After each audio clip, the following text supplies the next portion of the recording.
El Instituto Mexicano de la Radio presenta México en tu vida. Sabores, tradiciones, paisajes. México en tu vida. Con Angélica Mayén.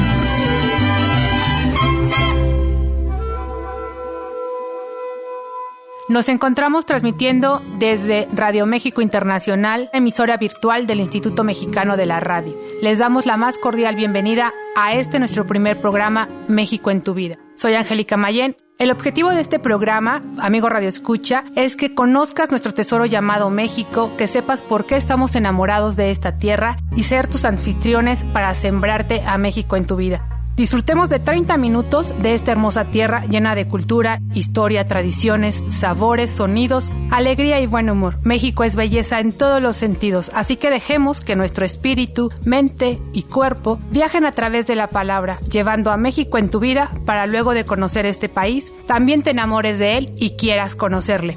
Podrán escucharnos todos los viernes en punto de las 20 horas por www.radiomexicointernacional.imer.gov.mx. Bien, pues demos inicio a nuestra charla.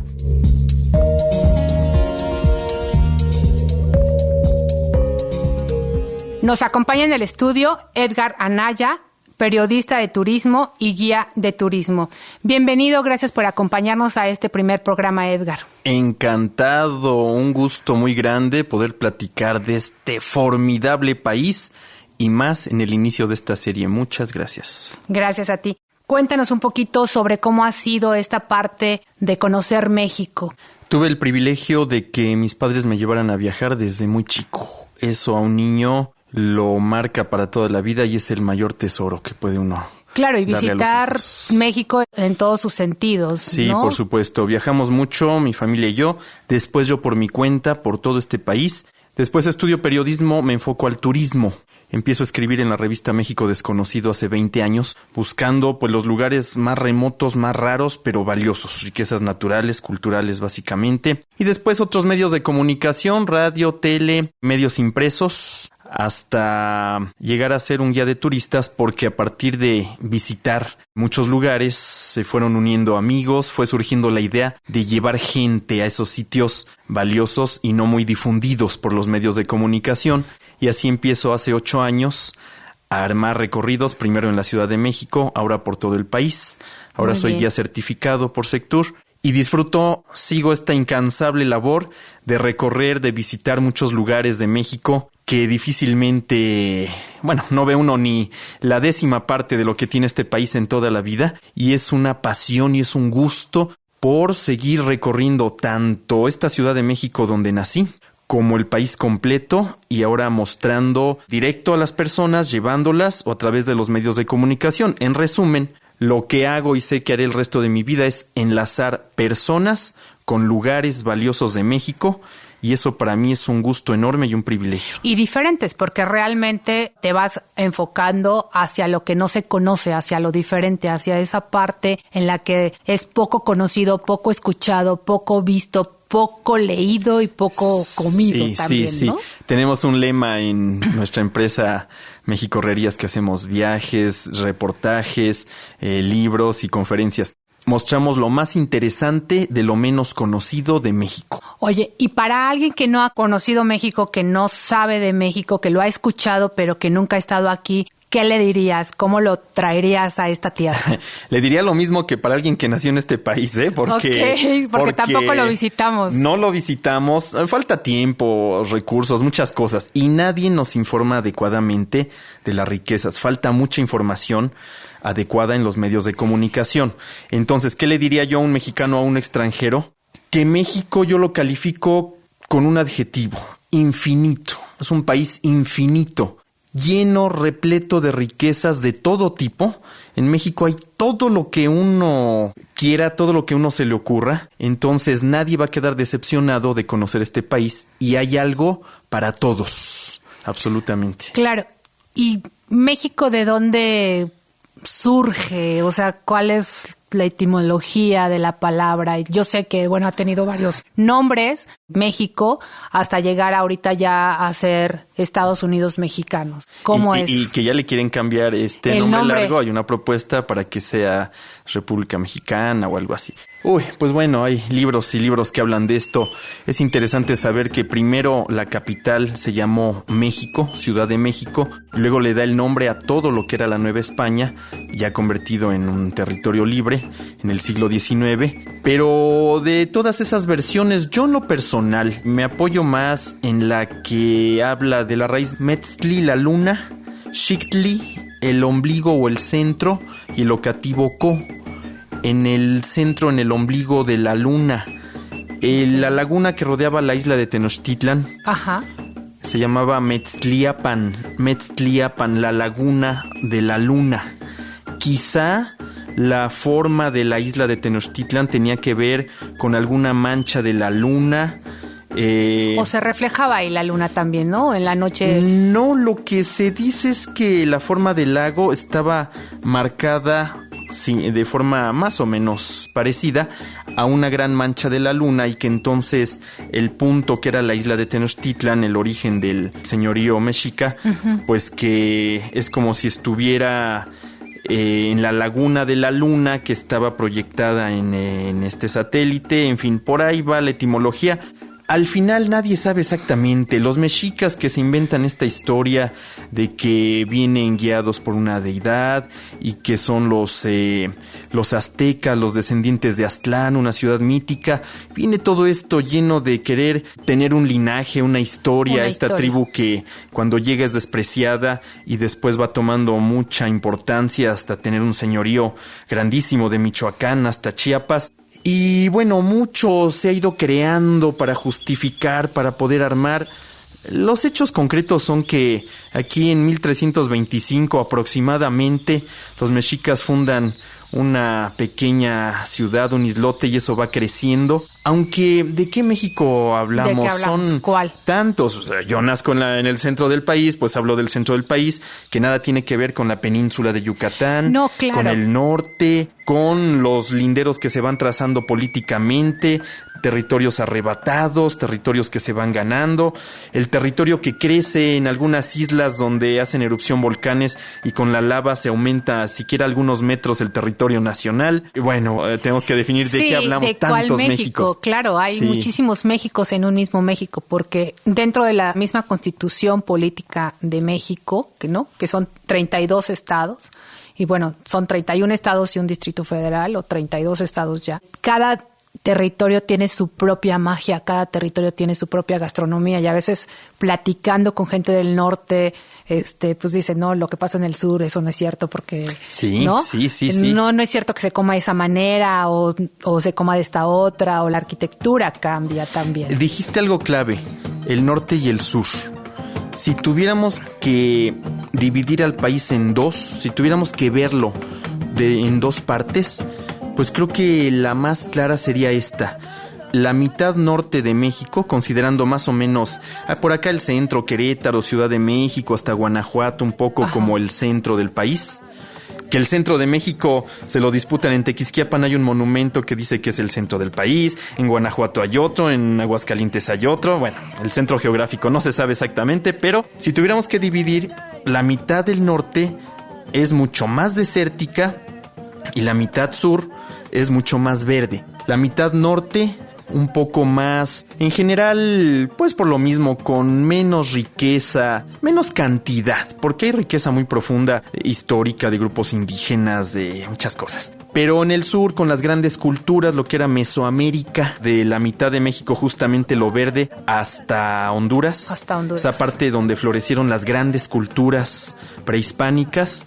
Esa parte queda con muchos grupos indígenas que transmiten sus tradiciones, su música, sus riquezas en general. Y la parte norte, más difícil de habitar por los desiertos tan grandes. 60% de este país es desierto. 60%. A veces no nos damos cuenta que el paisaje predominante en México es el desierto. No la selva, no el bosque, no las zonas de lagunas que nos gustan, las cascadas. Así es. No, el desierto es lo predominante, como que no lo vemos. Ahí está. La parte de arriba de México, la parte norte, como con menos tradiciones o menos marcadas, y la parte sur como que se concentró todo. Es normal, los grupos indígenas desarrollados buscando el agua y naturaleza más esplendorosa. Claro, de hecho hay muchísimo más cultura artesanal, muchísimo más textil, todo esto hacia el sur que hacia el norte. Es diferente. Es diferente, más, como más esparcido más todo. esparcidos, ¿no? También los climas son más extremosos en el norte que en el sur. Por eso lo que tú decías con acierto, lo que opina un mexicano del norte de un mexicano del sur, ¿qué tiene que ver alguien que vive en Tijuana con alguien de Tapachula, Chiapas, o alguien de Monterrey con una persona de Campeche? Son Méxicos muy diferentes y siguen muy separados, siguen todavía como sin fundirse del todo. La península de Yucatán fue un país, se independizó durante 2-3 años en que México tuvo un gobierno centralista, tuvo su bandera, tuvo sus características, fue un país por 3 años, hasta ese grado de Bueno, de ahí separaciones. El lema que si se acaba el mundo me voy a Mérida, Sí. ¿no? De alguna manera. México en tu vida, con Angélica Mayén. Y bueno, también hablamos de diferentes lenguas y diferentes etnias. Muchísimas, ¿no? que son 54, 50. Fíjate que estaba yo viendo que ahora en el 2013 el INEGI publicó que son 67 lenguas. 67. Algunas lenguas. que penden de un hilito muy delgadito están a punto de dejarse de hablar. Quedan de hablar. 10 familias, 20 familias, 50 personas y se van a acabar. Es una pena muy grande. Cuando muere una lengua, desaparece un universo, decían. Así es. Pero ahí están todavía muchísimas lenguas. Simplemente Oaxaca, que yo lo llamo el país de Oaxaca, es un mundo con nieve, con desiertos, con toda la geografía, y casi cada estado grande de la República es un microméxico. Microméxico, así es. Con sus riquezas muy peculiares y su naturaleza. Tener 2 Méxicos, el desierto al norte y lo verde abajo, nos da también una riqueza natural enorme. Contamos con ambos ecosistemas, dicen los biólogos, ambos tipos de naturaleza, y entonces somos el 5º país con más diversidad de especies en el mundo, después de países enormes como Brasil o el Amazonas, países del Amazonas, no sé, no recuerdo si Perú o en el sureste de Asia. Pero el tener tantos climas favorece una gran variedad de plantas y de animales, que es, pues sabemos, una característica muy importante de México. Sí, un ecosistema muy grande. Amigos, estamos en México en tu vida. Llámanos, comunícate con nosotros al 01800-8367-131 o bien al 5604-6972, 5604-8835 o desde el extranjero al 1-877-3604-668. Escríbenos un correo electrónico a radiomexicointernacional@imer.gov.mx. Estamos con Edgar Anaya, periodista en turismo. Edgar, darnos tus números de contacto, ¿dónde te podemos localizar? Con mucho gusto para pues todo lo que hacemos, reportajes, viajes por México. Tenemos un libro de la Ciudad de México desconocida, los lugares más sorprendentes de esta ciudad. Teléfono 55 77 31 61, 55 77 31 61 y un correo electrónico buenviaje2007@gmail.com, buenviaje2007@gmail.com. Ahí estamos a sus órdenes. Edgar, haciendo ahorita un breve espacio para tu libro Ciudad Desconocida México, ¿dónde podemos encontrar este libro? No está a la venta en librerías, es una edición de autor. Lo vendemos en varios puntos de la ciudad. Se comunican conmigo, les digo que casas de familias principalmente, algunos negocios por todos los rumbos de la ciudad, o lo enviamos a otros estados, lo enviamos a otros países. Si se comunican conmigo, fíjate que la embajadora de Finlandia del periodo pasado terminó y dijo: estoy enamorada de este país y de esta gran ciudad, y se llevó mi libro. Dijo: esto lo quiero leer porque hay rincones que no conocí de esta gran ciudad.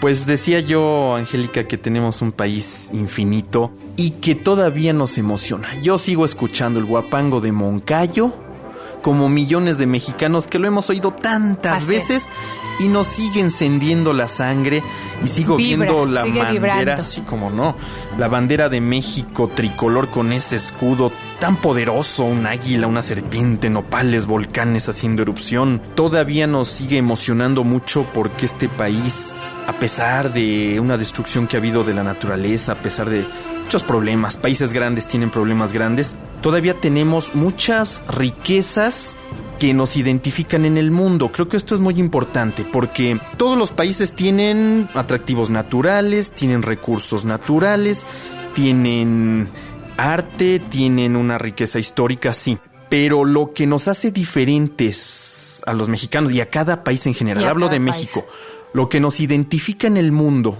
eso es de lo más valioso porque eso es único, eso es un patrimonio que, por ejemplo, la UNESCO lo favorece cuando declara que algún sitio de algún país sea patrimonio de la humanidad, patrimonio cultural. Bueno, y en México tenemos muchísimos patrimonios culturales, ¿no? Establecidos por la UNESCO, y creo que es uno de los países, si no corrígeme, que tiene mayor patrimonio cultural.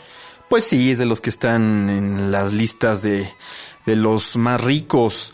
Hay otros países como China que son enormes, o países europeos con gran tradición en el arte, pero México tiene una gama variada de riquezas patrimoniales locales y mundiales. ¿Como cuáles? Menciónanos algunos. Bueno, tenemos zonas arqueológicas de primera magnitud, por ejemplo, las hechas por los mayas, una cultura relevante en el mundo. Zonas como Palenque, por ejemplo, zonas como Chichén Itzá. Y ahorita que los mayas están en boga, ¿no? Por este cambio pues sí, cultural y étnico y energético. Siempre deberían de estar, deberíamos esto, ¿no? Conocerlos más. Ahorita están Hoy en Palacio Nacional, una exposición. Los mayas de Baja California, Mérida. Sí.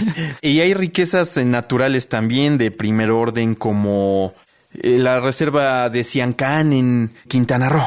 ¿Qué mexicano ha visitado o ha oído de esto? No, la realidad es que no. Pues Siancán es una zona que reúne muchos ecosistemas, el mar Caribe con selva de varios tipos, con pantanos, con humedales, lo cual favorece una gran cantidad de flora y fauna muy variada, con especies únicas que no hay en otros países, o los conventos del estado de Morelos. Solamente en México se dio esta evangelización peculiar, en cada lado es diferente, o las misiones de la Sierra Gorda en Querétaro, con una evangelización en el siglo XVIII, como si fuera del XVI, con iglesias, templos únicos hechos por mano indígena. Eso no se dio en ningún otro país. Entonces la UNESCO dice, estos tesoros de México, como son con una gran profundidad histórica o con un gran valor natural, y no hay nada igual en otro país, tienen que ser protegidos para bien de toda la humanidad. De toda la humanidad. México en tu vida, con Angélica Mayén. Bueno, y hablando de esta parte de evangelización, la religión católica cobra una gran fuerza dentro de México, independientemente también de que hay otras riquezas religiosas o de culto aquí en México. Ah, bueno, vamos a ordenar un poquito históricamente. Tú me habías dicho el nombre de México, por dónde viene esta tradición. Bueno, yo creo que las personas de otras regiones, los zapotecos de Oaxaca, los huirrárica o huicholes de Nayarit dirán, ¿y por qué se le pone un nombre mexica y se impone a todo el país? Hasta la fecha, la capital del país, para bien o para mal, decide muchas cosas, reúne todo, aquí está todo concentrado para bien o para mal. Las secretarías con ventajas y todo, ¿no? Y desventajas, sí. Decían, ¿por qué la Secretaría de Marina está aquí, no en una playa? Y me explicaban, porque si se va a una de las costas, descuida la otra, favorece a una. Además, todo está centralizado, tienen que hacer trámites aquí en la ciudad, pues aquí seguirá la Secretaría de Marina. Pero vamos al origen de esto. México, los mexicas, un grupo ya a últimas fechas llega, ya a lo que se llama el postclásico. Exacto. Del año 900 a que llegan los españoles, el postclásico. Entre el 200 y el 900, el clásico, cuando florecen las grandes civilizaciones toltecas, los mayas y otras varias. Y del año 200 hacia atrás, el preclásico, cuando ya había grandes civilizaciones, los mayas ya estaban asentados, pero en general se habla de que eran aldeas sin gran desarrollo, un gran desarrollo en el clásico, se mantiene con nuevos grupos, surgen los purépechas, surgen los mexicas, todos estos nahuablantes que van llegando, y un día llegan los españoles y se encuentran con que, bueno, aquí había muchas riquezas, sobre todo las minas, oro, plata, se deslumbran. Y adoración a muchos dioses también, ¿no? Y una religión de muchos dioses, de mucho apego hacia las deidades. Llegan unos españoles también con mucho rito del catolicismo, del judeocristianismo que les llega también. Y se hace aquí una mezcla tremenda que es una de las características de México. Y muy interesante. Muy interesante. Todo este rito se mantiene en ritos prehispánicos modificados, cristianizados. Se mantiene la religión católica con todo su santoral enorme, con todas sus fiestas, lugares del sur del Distrito Federal como Xochimilco y Milpalta, que casi hay una fiesta por día, a diversos santos, a diversos personajes, a cruces, a niños, dioses vestidos, que solo en México y hay acaba de así. Pasar ahorita el 2 de febrero, el Día de la Candelaria, donde visten al niño Dios de diferentes... de muchas formas, más de 100, más de 100 atuendos, por cierto. Y todavía vemos en manantiales el 3 de mayo cómo grupos indígenas van a llevar comida al manantial, cómo alimentan a la madre tierra. Me ha tocado estar cerca del cráter del Popocatépetl, viendo cómo le llevan comida y regalos y le agradecen al volcán el agua, ¿no? Los graniceros o tiemperos, sacerdotes del culto a Tlaloc, cristianizado este culto. Y vemos toda esta mezcla, pero además ahora hay otras iglesias cristianas y llega influencia del Caribe con la santería. Y hay un culto a la Santa Muerte, una imagen que espanta a muchos, pero que allí está cada vez un más culto fuerte, más explícito. ¿no? Más explícito. Así es. Y se hace toda una mezcla y en este mundo pues llegan nuevas religiones, nuevas opciones, un ateísmo que es mínimo, pero por ahí pero está también como una opción. Pero lo interesante y lo relevante es estas religiones crean un mundo de fiestas, de alimentos, de ritos, de danzas, de creencias que son únicas de México. De creencias. Así es. ¿No? Porque algo que me queda claro es que en el extranjero no entienden mucho, por ejemplo, el por qué nosotros le rendimos fiesta a la muerte, por ejemplo, el Día de los Muertos, ¿no? Sí, claro, sí. Bueno, ni nosotros tampoco lo sabemos mucho. Pero es parte lo vivimos, de, ¿no? O sea, es una festividad y se hace todo un rito. ¿Cómo vamos nosotros concluyendo en esta parte de empezar a decirle a la gente, ven a México, conócelo?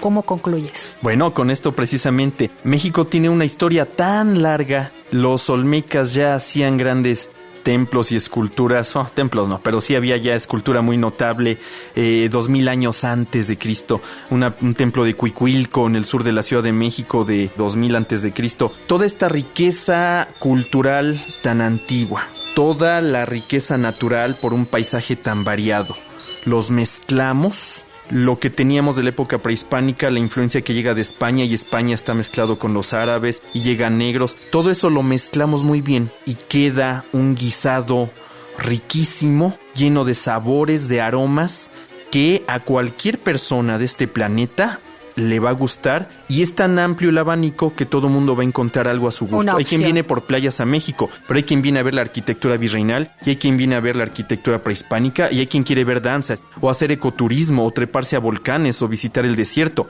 El país es de los países con más riquezas culturales y naturales en el mundo, para acabar pronto. Entonces ofrece una infinidad de atractivos para cualquier habitante de cualquier país. Yo no conozco un extranjero que haya venido a México y que no diga que no me quedé gustó. Decepcionado, no valió la pena venir a México. Quizá diga, esto me abrumó, esto no me gustó, pero encontré riquezas que me llenaron el cuerpo, el alma, el espíritu y que lo recuerdan a México para toda la vida. Así es. Pues aquí lo tienes, amigo Radio Escucha, una opción más para que vengas a México. Todo lo que hay, comida, arquitectura, cultura, historia, gastronomía. Y bueno, comunícate con nosotros y haznos saber tu opinión. Puedes llamarnos en Lada sin costo desde el interior de la República al 01800-867-131 o bien a los teléfonos 5604-6972, 5604-8835. Desde el extranjero, 1-877-3604-668. Bueno, despedimos este programa. Agradezco que nos acompañara en el estudio Edgar Anaya, periodista de turismo. Edgar, muchísimas gracias. Al contrario, Angélica, un éxito para México en tu vida y qué bueno que un programa difunda las infinitas riquezas de este gran país que tenemos. Muchas gracias. Edgar, ¿dónde te podemos localizar? Con mucho gusto, estoy en el correo buenviaje2007@gmail.com, buenviaje2007@gmail.com, teléfono 5577-3161, 5577-3161. Ahí estoy a sus órdenes para cualquier pregunta de México, para viajar, para fotografías de este país, lo que gusten, a sus órdenes. Y adquieran su libro Ciudad Desconocida, México. Agradecemos la producción de Estefanía Espinosa. Soy Angélica Mayén. Muchísimas gracias. Nos vemos el próximo viernes en punto de las 20 horas, hora local, Ciudad de México. El Instituto Mexicano de la Radio presentó México en tu vida. Sabores, tradiciones, paisajes. México en tu vida. Con Angélica Mayén.